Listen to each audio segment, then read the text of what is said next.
Sekali lagi kita sudah kedatangan tamu. Beliau dosen dari Ma'had Libya, namanya Al-Ustaz Sami Shihab. Baik, mungkin karena nanti beliau akan berceramah dengan berbahasa Arab, akan diterjemahkan sepotong-sepotong. Baik, kepada Ustaz dipersilakan.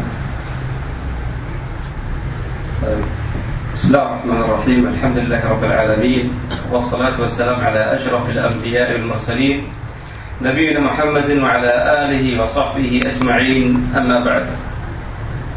Bidayatan أرحب بكم جميعا أيها الأخوة والسلام الله عليكم ورحمة وبركاته. ثم أشكر الله سبحانه وتعالى على أن جمعنا في هذا المكان المبارك، وأسأله جل وعلا أن يجمعنا وإياكم في الفردوس الأعلى إن شاء الله. ثم أشكر الإخوة الذين رتبوا هذا اللقاء إلى أن اجتمعنا بكم في هذا المكان المبارك. Ya, beliau setelah berhamdalah dan bersyukur kepada Allah Subhanahu wa taala, juga berterima kasih kepada jemaah hadirin sekalian yang telah hadir bersama-sama di majelis ini, dan juga tidak lupa beliau juga berdoa mudah-mudahan berkumpulnya kita di tempat ini akan mengantarkan kita untuk bersama-sama berkumpul di surganya Allah Subhanahu wa taala kelak. Juga beliau juga berterima kasih kepada semua pihak yang telah berpartisipasi dalam terlaksananya majelis ta'lim ini. طيب، كما قال الأخ أن موضوعنا هذه الليلة بخصوص علاقة الصحابة مع آل بيت النبي صلى الله عليه وسلم. هذا هو الموضوع. Ya, sebagaimana yang tadi disebutkan bahwa tema yang akan kita bahas pada malam hari ini yaitu hubungan antara Ahlul Bait dengan sahabat Nabi Muhammad sallallahu alaihi wasallam. فإن من حكمة الله جل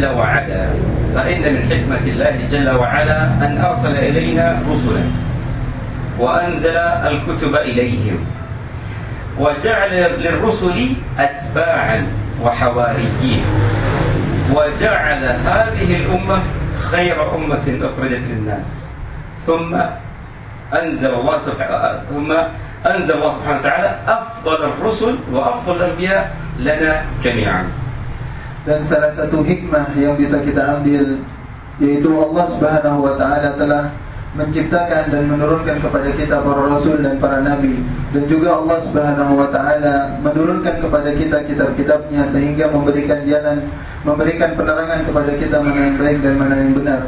Dan di antara para rasul tersebut yang telah diutus oleh Allah Subhanahu wa taala, Allah juga memilih rasul yang terbaik di antara rasul-rasul yang telah diutus oleh Allah Subhanahu wa taala.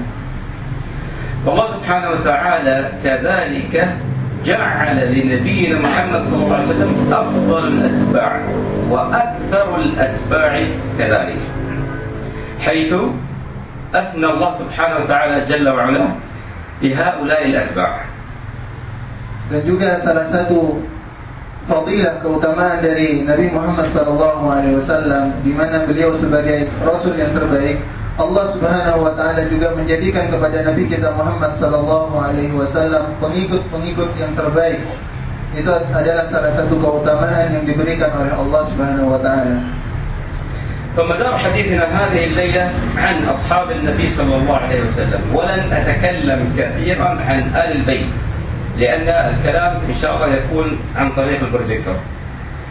Dan pembicaraan kita yang akan kita bahas itu lebih banyak, tema yang akan kita bahas lebih banyak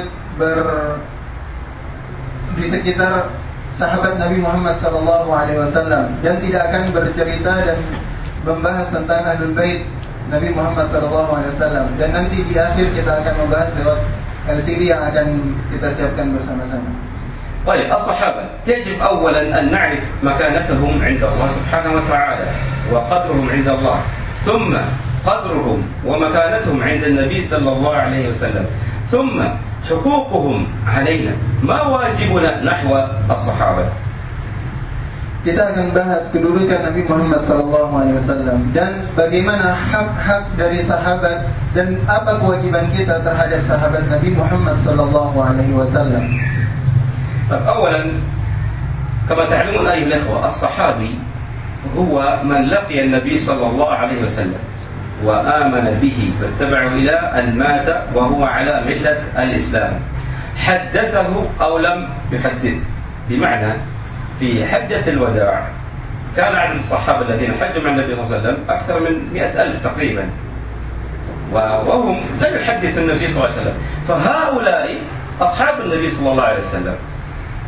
Dan sebagaimana pengertian sahabat, yaitu adalah sahabat ialah semua yang berjumpa dengan Rasulullah SAW, yang pernah melihat Rasulullah SAW dan dia beriman kepada Rasulullah SAW. Baik sahabat tersebut meriwayatkan hadis dari Nabi Muhammad SAW ataupun tidak meriwayatkan.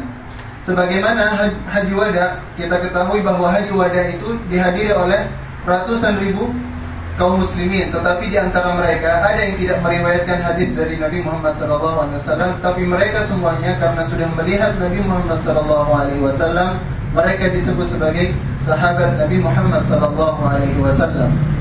طيب من هذه الآيات في الثناء على هؤلاء الصحابة قول الله تعالى محمد رسول الله والذين معه أشداء على الكفار رحماء بينهم.